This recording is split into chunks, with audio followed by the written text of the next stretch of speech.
Allah tabaraka wa ta'ala ce kama arsalna, kamar yadda muka aiko ta Rasulullahi. Muta'alliqun bi atamma, mai rataya ne da cika, ai itimaman, ai in'amaha, kamar yadda muka cika ni'imomin mu a gare ka ya Rasulullahi, a gare ku bin risalati, da aike na da muka yi, fikum rasulan, muka aiko, wato muka yi muku ni'ima, muka aiko muku manzo, shine aiko manzon Allah sallallahu alaihi wasallam minkum, kuma daga cikin shine annabi Muhammad sallallahu alaihi wasallam. Yatlu alaikum ayatihi, yana karanta muku ayoyi, shine alqur'ani. Ayatuna, ayoyinmu, wa yuzakkikum, ay yudahhirukum min ash-shirki, kuma yana tsarkake ku daga shirka.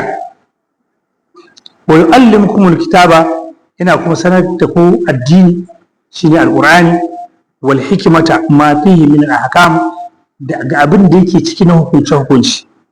Ayi kaza, a bar kaza, kaza halal ne, kaza haram ne, kaza in kuka yi ga abin da za ku samu, in kuka kaza laifi ne. Duk Qur'ani ya bayyana wannan. Sai Allah ya ce kuma banda wannan, wa yu'allimukum ma lam takunu ta'lamun, yana sanar da ku abin da ba ku sani ba. To in kun yadda, fadhkuruni, ku ambace ni bis salati, ku ta sallah, wa tasbihi, kuna tasbihi wani hawayi da kaman haka da wani wannan, azkurkum, to ni kuma zan ambace ku. Kila ma'ana sai ujazikum, zan sakanta muku.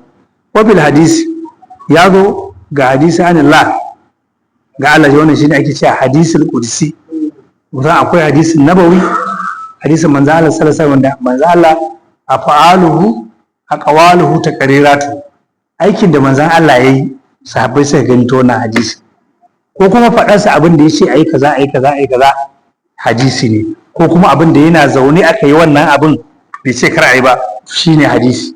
Aqwaluhu afa'aluhu taqriratu, an fahimta? Afa'al shine aikin manzon Allah, aqwal faɗarsa, taqrir abin da ya tabbatar. To shi kuma hadisul qudsi shine daga Allah sai manzon Allah, Allah ne ke gayawa annabi ba tare da wasu da Jibrilu ba. In Jibrilu ne da faɗi magana to wannan Qur'ani, amma shi kuma wannan hadisul qudsi ne. Sai ce ne, man zakarni fi nafsihi, Allah ce duk wanda ya ambace ni a ransa, zakartuhu fi nafsi, to ni ma zan wato ainihin ambace shi.